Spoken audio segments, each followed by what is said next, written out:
Castro. Allez, vas-y, pourquoi pas. Vas-y, pourquoi pas. J'ai un scoop pour vous. Penalty sur Ronny Lopez à la 151e. Vous vous demandez pourquoi on n'est pas revenu sur la VAR, mais la VAR ne fonctionnait pas. Le Colombien qui a pris le dessus, il a réussi son dribble. Falcao, ouais, il est mort.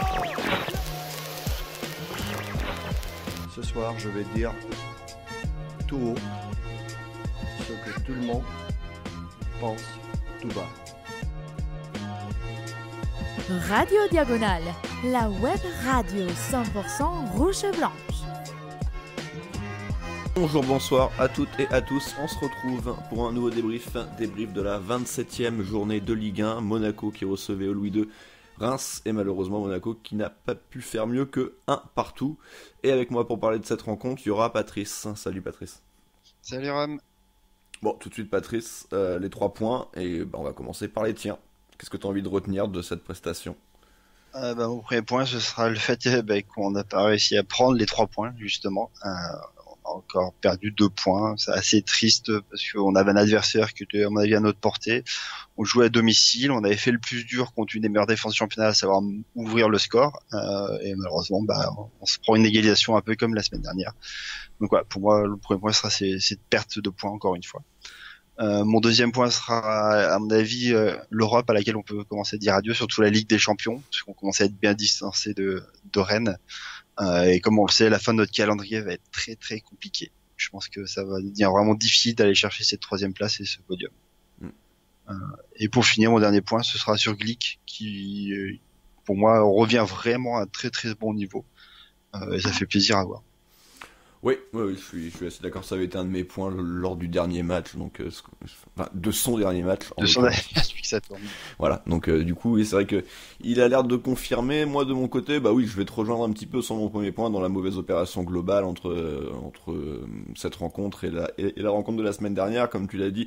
Rennes qui gagne dans le même temps, Montpellier également qui gagne dans le même temps, Lyon qui va jouer demain et qui va quand même peut-être être un petit peu boosté par leur performance de la semaine, quoique c'est pas non plus certain. Donc forcément, voilà, la mission Podium Europe qui semblait être très importante lors de cette période, parce qu'on sait qu'on a une fin de saison compliquée, on se déplace chez tous les gros, à l'exception de Paris, qu'on a déjà joué les 2 fois, on joue tous les autres chez eux, donc il semblait intéressant de prendre des points lors de cette période. Ça a plutôt été fait, globalement, mais ça manque un petit peu, ça en manquera un petit peu, je crains, pour la fin. Mon deuxième point, ce sera sur le compte, qui quand même commence à les enchaîner un petit peu quand même. Les petites bévues, il avait commencé la saison de manière très compliquée. On se rappelle surtout de ce premier but du deuxième et de sa première boulette face à Lyon. Depuis, ça avait été un peu mieux, mais là, ça en fait 2 là qu'il enchaîne assez rapidement, parce qu'il y avait eu ce dégagement catastrophique il y a quelques journées qui avait coûté un but. Ce soir, encore une fois, il se fait prendre quand même à son premier poteau sur une frappe semi-ras de terre à l'angle de la surface. C'est quand même une vraie erreur. Et le troisième point, on en parlera assez rapidement, ce sera sur la compo. Et donc sur les choix qui ont été effectués par Moreno, particulièrement derrière. D'ailleurs, je sais pas ce que tu en penses, mais on va pouvoir tout de suite parler justement de cette compo, Patrice. Il y avait donc 4 changements par rapport à la rencontre précédente. Le premier, on va pas forcément revenir dessus, c'était le retour de Golovin, c'était plutôt logique a priori.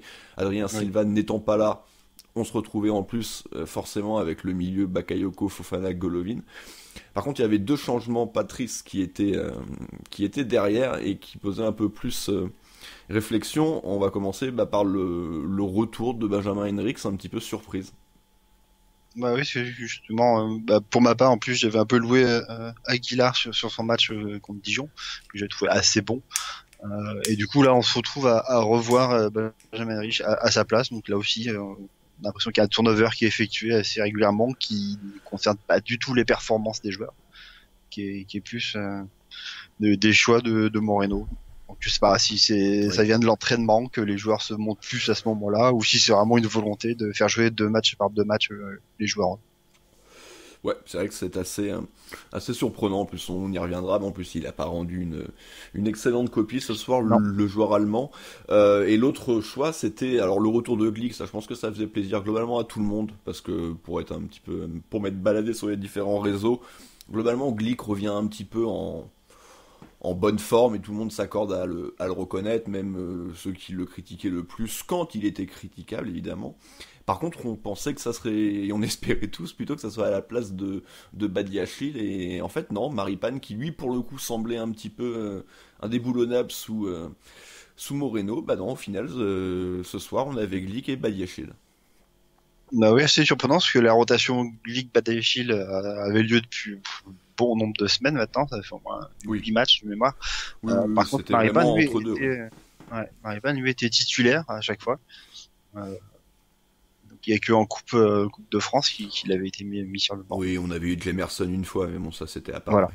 Voilà. Donc sinon il a été titulaire. Bah depuis que Moreno était là, en fait, il a été titularisé à chaque fois. Donc c'était assez surprenant de le voir mis sur le banc, surtout après le match qu'il a fait, qui était assez bon, sans plus, avec un but à la clé qui sauvait un peu son match. Il faut l'avouer.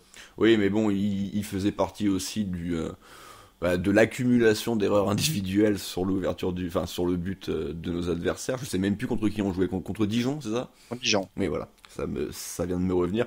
Bon, voilà. Après, oui, c'était quand même assez surprenant. Et enfin, donc le dernier choix, c'était de titulariser ce coup-ci Baldé à la place de Jovetic. Alors on sait, et on est très bien placé pour le savoir, que Jovetic est très fragile. Il avait quand même pas mal enchaîné là dernièrement. Moi je n'étais pas forcément surpris de le voir débuter sur le banc, un peu déçu parce que je l'aime beaucoup, mais j'étais pas non plus complètement surpris par ce changement-là. Non, mais c'est quelque chose que je réclamais un peu sur le match d'avant, où je disais qu'on écartait pas assez le jeu sur les ailes, qu'on était un peu trop compact au centre du terrain. Donc ça faisait plaisir de voir du coup Keita Baldé titulaire ce soir pour voir un peu autre chose et voir un peu une attaque différente, un système différent. Donc voilà, c'était ça mon point sur Moreno, c'était essentiellement ces deux choix en défense que j'ai pas bien compris, à la fois content de voir Glick sur la feuille mais surpris de continuer à voir Badiachil, et également ce choix de mettre Heinrichs sur le côté assez surprenant, et au final en plus ça n'aura pas payé puisque Heinrich va faire une bien mauvaise performance. Le match va commencer, Patrice, on va plutôt mal commencer cette partie. Le premier quart d'heure va être quand même plutôt rémois. Oui, c'est eux qui se procurent les plus grosses occasions, même assez rapidement. On a un très très mauvais aliment de la défense où on laisse deux joueurs de Reims complètement seuls. Et heureusement, la reprise est au-dessus des cages de Benjamin Lecomte, parce que sinon il avait tout le temps de se faire ajuster. Et donc du coup, il faut attendre vraiment un bon moment avant qu'on reprenne le jeu à notre compte et qu'on puisse commencer un peu à se procurer des occasions. Oui. Il y a également, va y avoir une belle parade de Benjamin Lecomte sur un ballon contré, dévié par Badiachil, qui va revenir dans les pieds du joueur rémois au second poteau. Il va faire un bel arrêt, mais à partir de là, les Monégasques vont plutôt repartir de l'avant, et moi j'ai plutôt bien aimé en fait toute la dernière demi-heure de cette première mi-temps, et qui va débuter par cette frappe à la 15e minute de jeu de Baldé sur la transversale. Oui, pour moi le dernier quart d'heure est vraiment que pour nous. Le dernier quart d'heure est encore mieux, c'est vrai. Ouais, le dernier quart d'heure est vraiment pour nous, et on commence à partir, comme tu dis, entre la 15e et la 30e, à reprendre le jeu à notre compte. Le seul véritable danger que j'ai trouvé du côté de Reims, c'est surtout Dionis, qui était le seul joueur qui arrive vraiment à amener du danger. Bon, il s'amusait un peu avec Fedé Ballo-Touré. Et en arrivant à le passer assez simplement et en repiquant dans l'axe à chaque fois, et c'est là que Badiachil aussi avait un peu du mal à vite monter sur lui. Mais après oui, c'est nous qui avions un peu plus pris le jeu de notre compte, et on a failli ouvrir le score par cette frappe de Baldé, du coup, qui fait un joli crochet pour faire une petite frappe enroulée, et du coup qui finit sur la barre transversale pour la première fois de la soirée. Ouais, Monaco qui va quand même globalement continuer à presser, et qui va finalement trouver la solution, alors par l'intermédiaire d'un penalty, mais un penalty obtenu par Baldé sur un centre d'Heinrichs. C'est un petit peu, on va dire, c'est une situation assez litigieuse. Les deux joueurs semblent s'accrocher. partir du moment où l'arbitre prend la décision de siffler penalty, je suis d'accord qu'au VAR, on ne revienne pas sur la décision de terrain, étant donné qu'il n'y a pas non plus d'image qui certifie qu'il n'y a pas faute, quoi. Bah, personnellement, je pensais vraiment que la VAR allait nous l'enlever, parce que les images sont vraiment placards. J'ai l'impression qu'elles sont lointaines. En plus, on n'arrive jamais à voir vraiment le contact. Vraiment, qu'est-ce qui s'est passé? Je suis toujours à l'heure actuelle incapable de dire s'il y a penalty ou pas. Mais c'est pour ça que pour moi, il faut rester sur la décision terrain. J'ai autant l'impression que Keita fait une faute avant et que ensuite c'est le joueur rémois qui fait faute. Donc, voilà, bon, on va pas se plaindre. On a un penalty que Ben Yedder choisit de tirer et qui le met en force. Et heureusement pour nous, ça fait but. Et ça lui permet de se replacer à une unité de Mbappé, auteur lui d'un doublé un peu plus tôt dans l'après-midi. Bon, de toute façon, on va pas se mentir, a priori, je crains que le titre de meilleur buteur ne finisse par lui échapper. Mais bon, il va quand même en marquer au moins 20, je pense, donc il sera pas ridicule. Monaco, voilà, qui va bien finir la mi-temps également. Patrice, tu le disais, un bon dernier quart d'heure. Malheureusement, on va pas réussir à se mettre à l'abri, et ça va un petit peu rappeler la performance face à Montpellier, où là on n'avait pas été rejoint par les Montpelliérains, mais où on avait eu beaucoup de situations. Oui, on a eu pas mal de situations sur cette fin de match. Et comme je le disais sur notre petite discussion privée, quoi, je regretterais vraiment beaucoup qu'on n'ait pas mis ce deuxième but, parce que je sentais qu'on allait avoir du mal en seconde période. Et je sentais faible sur cette fin de première mi-temps. C'est une très bonne défense, et donc si on avait vraiment l'occasion de pouvoir leur inscrire le deuxième but, il fallait vraiment en profiter, parce que ça allait être compliqué par la suite. On l'a bien vu.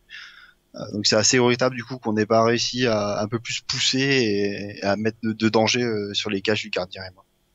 Malheureusement, voilà, on va seulement donc être devant d'un but à la pause, et je sais pas, est-ce que tu aurais changé quelque chose dès la mi-temps, ou est-ce que comme Moreno, tu aurais attendu de voir comment allait se comporter l'équipe en deuxième mi-temps?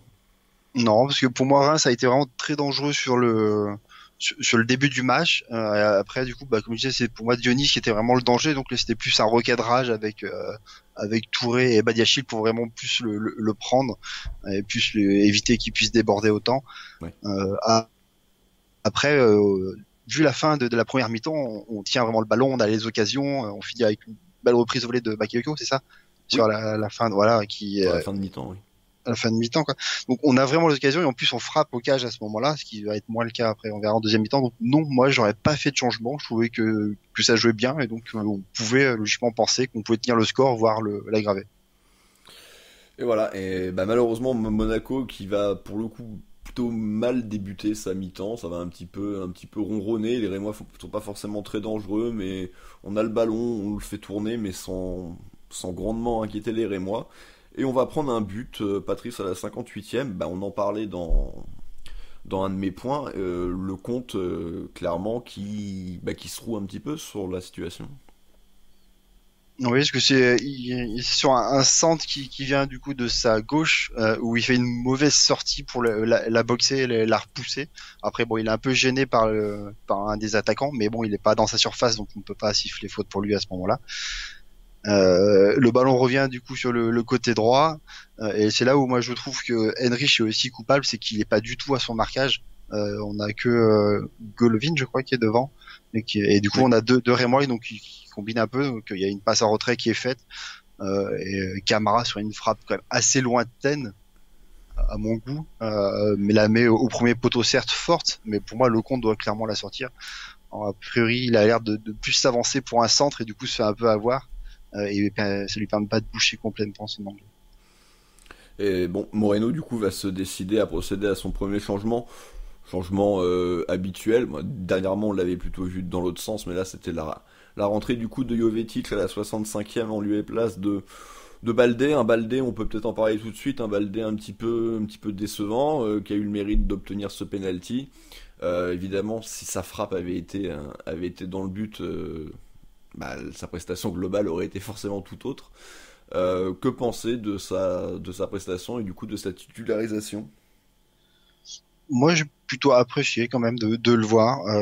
Du coup, il fait la barre et c'est lui qui provoque le penalty, mine de rien. Donc, il a quand même apporté sur ce match. Après, c'est plus la position sur le terrain qui était assez étrange. J'avoue qu'en fait, je suis incapable de dire dans quel dispositif tactique on a joué sur cette première mi-temps. Parce que du coup, j'arrivais pas à savoir si on était une attaque à 3 ou si Baldé, des fois, était derrière les attaquants, mais des fois, on le retrouvait aussi sur l'aile gauche. C'était plutôt aile gauche, oui, et plutôt aile Ouais, droite sur ce je qu'il a pense joué que en c'était une seconde sorte de mi-temps. 4-4-2, mais c'était assez étrange comme formation. Non, Et je pense 4-3-3, surtout on retrouvait à être beaucoup trop sur le côté gauche. Ouais. Ballo Touré a pas du tout touché de ballon sur la première mi-temps. Tout était du côté droit, pardon. Du coup, tout était du côté droit. Et il y a un amalgame de joueurs de ce côté-ci, ce qui fait que ça a poussé Keita Baldé à être centré, je pense. Et du coup, on n'a pas assez utilisé la largeur du terrain sur la première mi-temps, quoi. Ouais, en tout cas, à partir de ce changement à la 65e, il va y avoir encore un quart d'heure un petit peu de flottement où il va rien trop se passer. On a plutôt même les Rémois il y a eu une ou deux situations un petit peu délicates où Badiachil, une faute ou non sur un duel à la course aux abords de la surface de réparation. Touameni va également remplacer Bakayoko à la 78e. Et pour le coup, la dernière partie de match de l'AS Monaco va être beaucoup plus intéressante, beaucoup plus plaisante. Malheureusement, le réveil est un petit peu tardif, même si, avec le nombre d'occasions qu'on va réussir à se procurer pendant ce court laps de temps, t'es censé gagner, quoi. Il y a eu les deux barres, Jovetic a également frappé 2 autres fois au but sans que ça soit cadré. Slimani en met une belle au-dessus aussi. Slimani, oui, exact. Sur un beau centre, il est c'est seul. Très dur.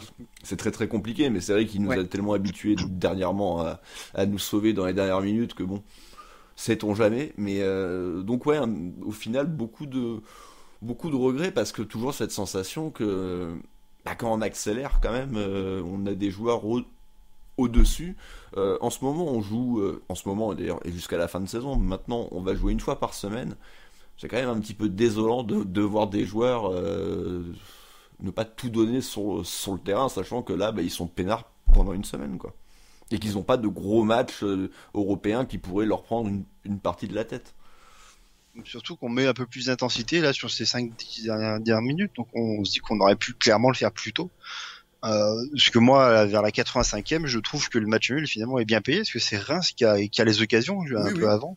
C'est eux qui frappent, même si les frappes sont pas forcément dangereuses, mais c'est eux qui ont les occasions et qui ont l'opportunité de pouvoir aller chercher la victoire, et pas du tout nous. Parce que à ce moment-là, on n'a toujours pas fait une frappe cadrée de la deuxième mi-temps.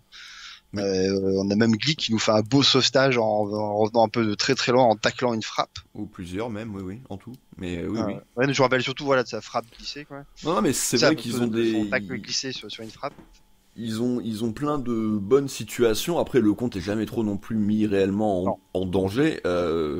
Nous, pour le coup, nos occasions, même si elles sont très tardives, on va surtout se rappeler de l'enchaînement. Là, c'est vraiment en toute fin de rencontre avec ce ballon un petit peu chanceux qui se transforme en lob et qui vient heurter la transversale. Sur le corner qui suit Jovetic une nouvelle fois, elle est bien détournée par le gardien sur sa barre.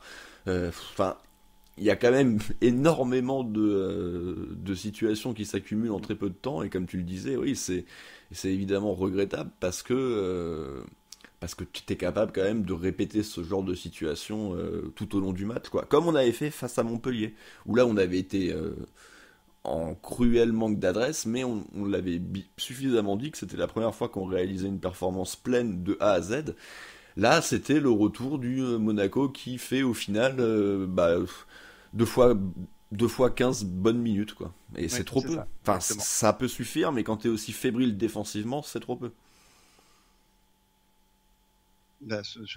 On aurait dû beaucoup plus pousser beaucoup plus tôt, éviter d'attendre vraiment la dernière minute et de se presser du coup à jouer sur le but adverse. Parce que du coup on se procure, comme tu dis, beaucoup d'occasions sur les dernières minutes, et ces occasions on peut se les procurer largement plus tôt. Et, voilà. C'est dommage, sachant que du coup sur une des rares occasions, et encore elle est même pas vraiment dangereuse, ils inscrivent un but. C'est une frappe qui est lointaine, le gardien a quand même le temps normalement de se placer et de l'arrêter, quoi. C'est juste parce que le compte fait un mauvais positionnement et qui ferme mal son angle. Voilà, en tout cas Monaco, du coup, qui ne fait pas mieux que de prendre un point ce soir. Du coup, on fait un petit peu du surplace. On est du coup en attente des résultats évidemment de demain, mais on est 6ème avec 40 points et on est surtout à 7 points du podium et potentiellement à 6 points de Lille, 4ème s'il gagne demain. Lyon peut nous passer devant au goal average en cas de succès demain, tout comme Nice d'ailleurs. Nice aussi. Et Nantes joue qui demain? En tout cas, de toute façon on le sait, ce championnat est extrêmement serré. Et voilà, et Nantes joue Lille, oui, bon bah donc pour le coup là il pourra pas y avoir deux vainqueurs évidemment. Mais voilà, demain on risque de se retrouver un petit peu derrière ces équipes-là, ou en tout cas on a été rejoint par beaucoup d'équipes. Et voilà, une mauvaise période pour Monaco après une bonne période, en tout cas en termes de résultats. Là de nouveau ça va moins bien. On peut maintenant passer au prestat individuel. On va commencer par le top. Si je me réfère à ton point, je m'attends à entendre Camille Glick. Oui, Oui. c'est celui que j'avais mis en avant dans mes 3 points, donc forcément c'est lui que je vais ressortir, parce que je l'ai trouvé très très solide derrière. On l'a pas vu défaillant du tout. Il a bien tenu son attaquant. Et plusieurs fois c'est lui qui revient pour un peu éteindre l'incendie. Oui. Et voilà, très très dur sur le joueur, très bon positionnement. J'ai l'impression de le revoir un peu sur les bonnes années de Glick, quoi, qu'on a eu, les années du titre forcément. Complètement différent de ce qu'on a pu voir soit en début de saison, soit toute la saison dernière. Ouais, tout à fait, c'est ça. Moi, je suis assez d'accord. J'ai également envie de mettre Glick en homme du match parce que il apporte ce qu'il nous a apporté quand il était à son top niveau, c'est-à-dire beaucoup d'engagement, beaucoup d'envie. Ça ne sera jamais un défenseur technique et qui nous fera des relances aux petits oignons, mais au moins ce qu'il sait faire, il le refait bien après l'avoir très longuement mal fait. Donc oui, c'est un vrai plus. On essaye espère, il essaye même d'amortir des ballons avec la poitrine. Oui. J'ai pas cru qu'il allait l'aplatir au sol, celle-ci.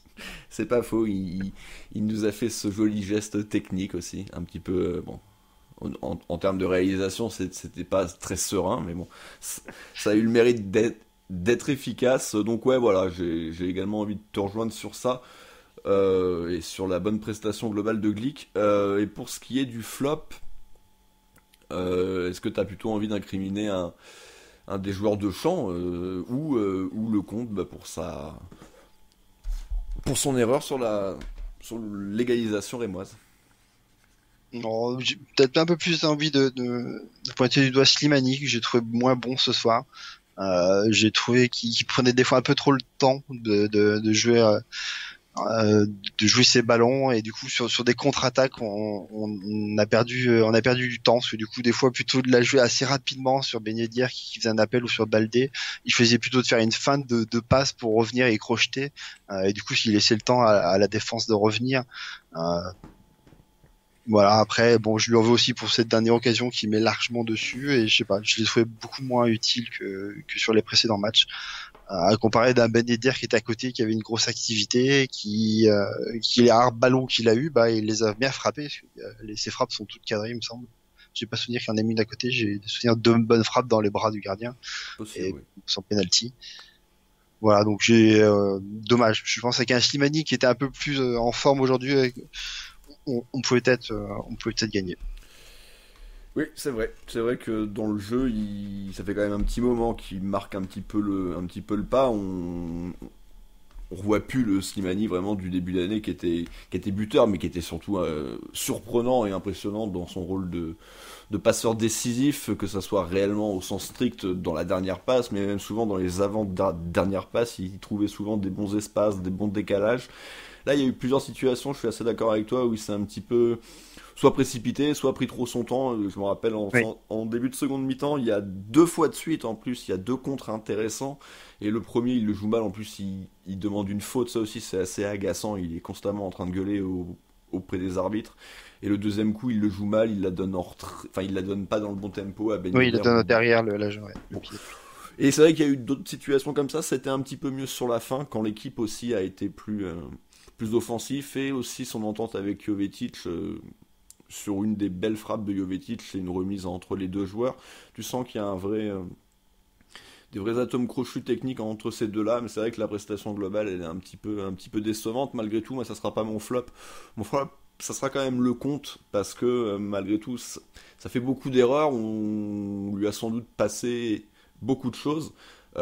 Parce qu'on était aussi tellement en galère de gardien depuis deux saisons, après avoir eu un super Subasic, hein, mais qui était devenu l'ombre de lui-même. Et Benaglio, c'était pas non plus extraordinaire. Lecomte, c'est quand même un poil mieux, mais voilà, on espère bien mieux de sa part l'année prochaine, parce que une saison où, je sais pas, là, les boulettes, des vraies boulettes, on doit quand même pas être loin de la dizaine.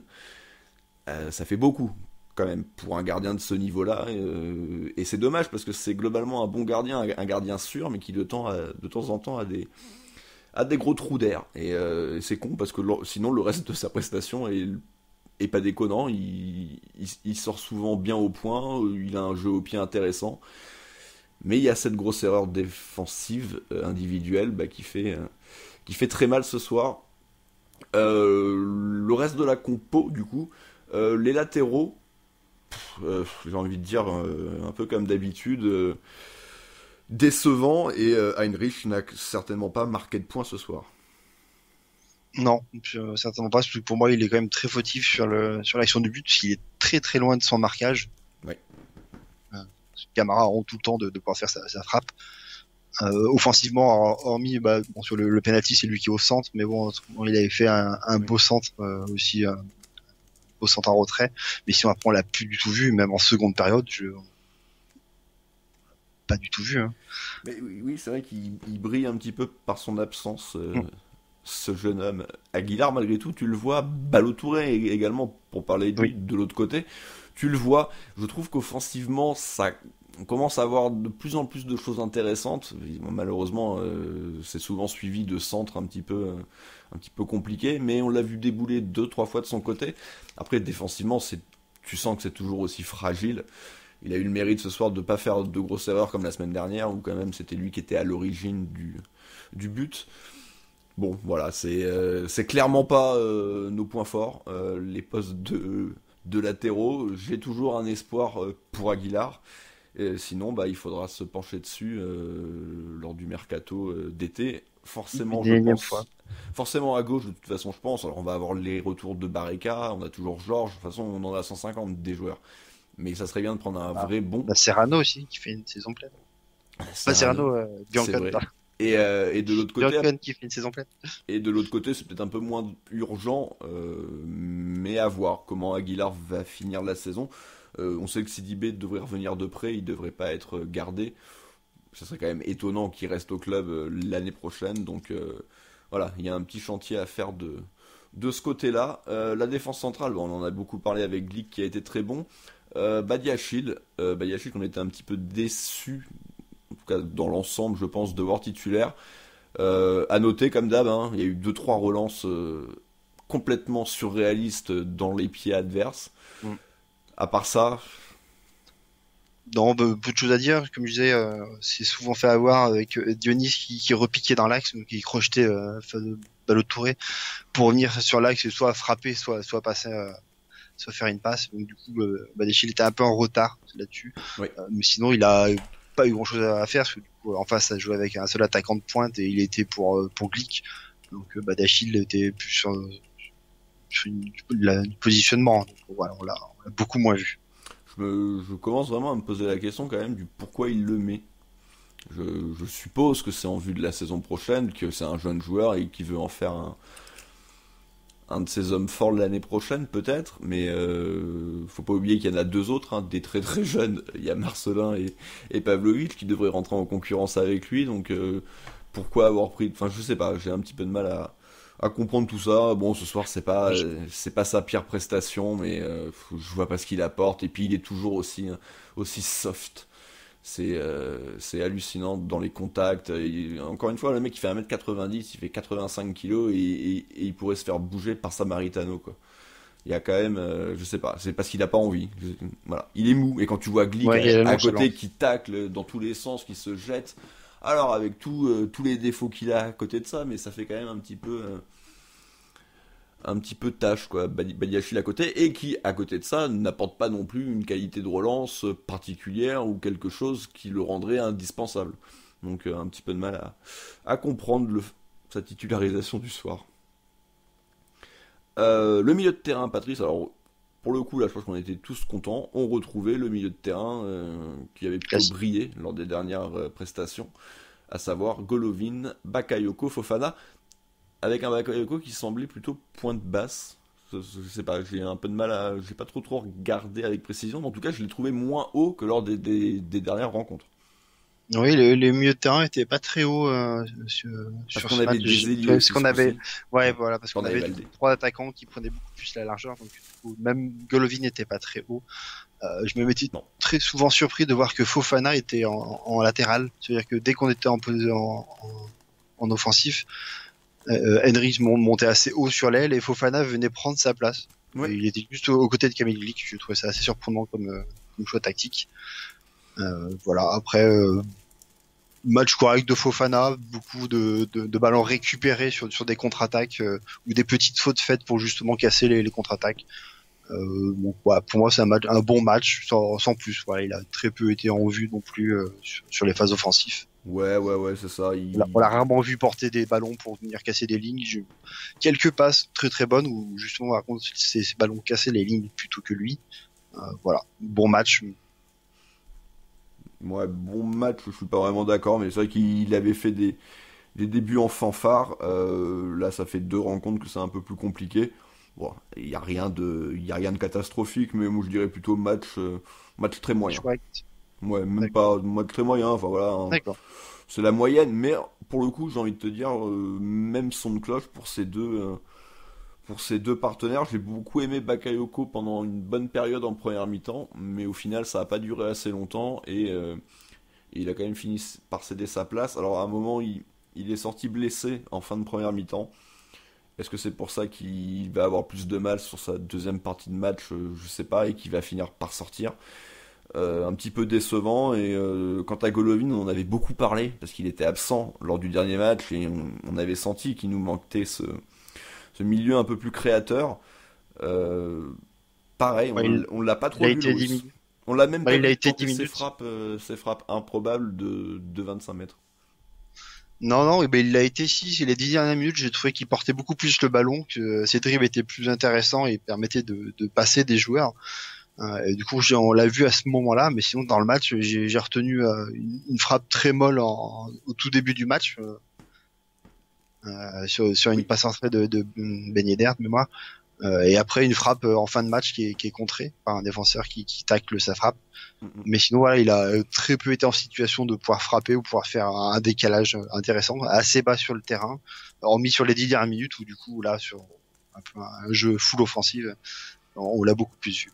Il n'a pas non plus très bien tiré les coups de pied arrêtés, hein. On sait que dernièrement quand même on avait été en grande réussite sur les phases arrêtées. Bon, vous allez me dire, c'est plus ce parce que soir, c'est on marque sur phase Silva arrêtée, mais bon, c'est un peu à part. Sur les derniers buts sur coup franc indirectement, c'est à chaque fois Silva qui a la baguette. Ouais, il y avait eu Silva, il y avait eu Fabregas, mais il y avait eu Golovin aussi, hein, pour Slimani. Il y a un but, je sais plus lequel, pas le 2-1, mais un match sur le corner. Ouais, c'est sur un corner. Sur le corner où Slimani met la tête, oui, c'est le match d'après, donc c'est la tête piquée, parce que c'est le match d'après Fabregas en fin de rencontre. Ben bon, bref, oui, c'était en tout cas des bonnes choses sur les dernières rencontres, et là ce soir, on n'a pas été dangereux sur coup de pied arrêté. On va passer maintenant à l'attaque. Bon, Slimani, t'en as parlé, t'en as fait ton flop, j'ai rien à rajouter sur ce que j'ai dit. Baldé, on en a également parlé, donc on peut finir sur Ben Yedder. Ben Yedder, voilà, qui a marqué son 17e but du coup. Un penalty, mais un petit peu décevant, mais parce qu'aussi en manque de vrais bons ballons et peut-être un petit peu moins tueur que d'habitude. Il a quand même une ou deux situations, surtout en fin de match, où on a été habitué à le voir réaliser des ça frappait belle, des choses plus intéressantes. Ça frappait belle, mais elle est plein centre, quoi. Non, il a deux belles opportunités, mais il frappe, il cadre ses deux frappes. Ah, ça, il cadre par contre, oui. Voilà, ces frappes sont plus fortes, c'est pas des frappes molles comme on peut voir des fois, des occasions complètement ratées. Là, c'est des belles actions que le gardien va sortir, certes parce que c'est assez proche de lui aussi. Hein. Voilà, mais je trouve que ça reste un bon match de Ben Yedder qui met toujours autant d'énergie dans chacun de ses matchs, à faire du pressing, à redescendre des fois très très bas sur le terrain quand il y a des contre-attaques adverses. C'est assez fou de le voir faire des courses de 30-40 mètres quasiment lui tout seul derrière l'attaquant, alors qu'il a 5 mètres de retard quand même, mais il va quand même le chercher. Toujours un très bon positionnement et une bonne entente avec Slimani, hein, ça se voit quand même sur leur petite phase de jeu quand ils sont assez proches. Ouais, on a été un petit peu puni de ça ce soir, on l'a pas trop vu, mais c'est vrai que globalement ça fonctionne plutôt bien entre les deux.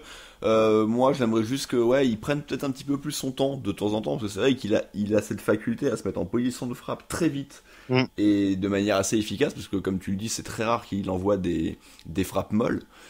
Ça lui vient peut-être de son passé de futsal. Dans les petits espaces, il arrive tout de suite à se mettre en position de frappe et frappe lourde.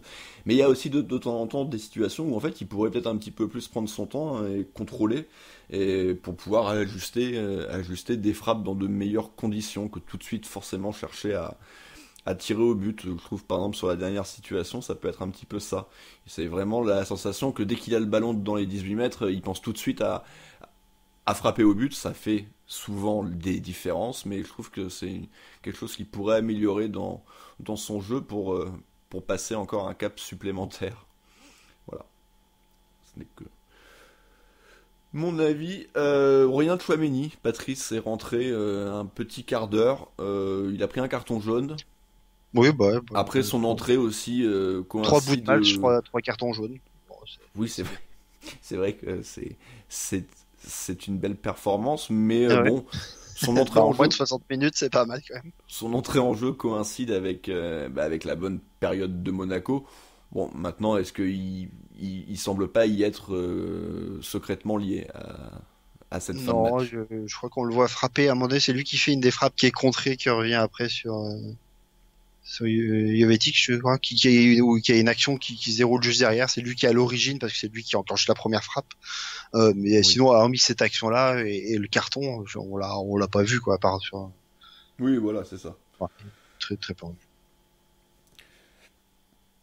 Bon, je pense qu'on a fait... Du coup, il nous reste Jovetic. Jovetic. Ah oui, pardon, Jovetic, oui, parce que c'est vrai que j'en avais parlé vaguement tout à l'heure, mais oui, Jovetic, pour le coup, comme je disais, après son entrée, on va pas tout de suite voir d'amélioration notable. Par contre, en fin de rencontre, lui, pour le coup, va faire partie réellement de cette bonne phase finale. Malheureusement, il va manquer de précision et de réussite. Ouais, voilà, c'est mitigé, parce que du coup, c'est vrai que c'est lui qui se procure la majorité des occasions, mais du coup, il les finit pas, quoi. Il a de très très belles occasions qui peut... C'est pas un tueur. Ouais, voilà. Et là, ça manque. Donc, du coup, c'est assez dur à juger si c'était vraiment une très belle entrée ou pas. Après, une très belle entrée, non, mais c'est une entrée, c'est une bonne entrée en tout cas, je pense. Voilà. C'est ce qu'on peut dire. C'est mieux que les entrées que nous avait fait Baldé dernièrement. Oui, bien sûr. Je trouve que c'est au-delà de ces deux transversales qu'il peut faire. Il y a surtout l'action où Slimani lui met un ballon au premier poteau assez lointain. Du coup, il récupère le ballon et il prend son temps pour faire sa frappe. Et malheureusement, elle est assez molle, elle est complètement sur le gardien. Cette action-là, je lui en veux parce qu'il a vraiment la possibilité, si le défenseur se trouve un petit peu, de mieux ajuster sa frappe et de... Quand il est au deuxième poteau et qu'il crochette, non, c'est pas ça? Oui, c'est ça, ouais. Sur le centre un petit peu bizarre que personne ne joue. Par-dessus. D'accord. Oui.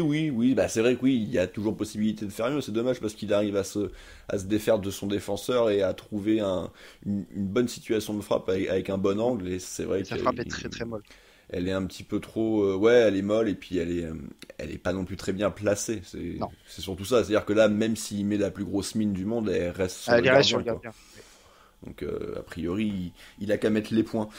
En tout cas, voilà qui conclut ce débrief. Voilà, comme on l'a dit, Monaco qui fait un petit peu du surplace.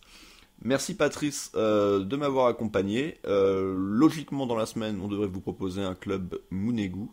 Alors, ça, a priori, ça sera plutôt sur un sujet historique. Donc, certainement une équipe ou un top. Voilà, en tout cas, tout ça arrivera jeudi. Sinon, la prochaine rencontre, c'est la semaine prochaine. Face à Patrice, tu vas me le dire tout de suite.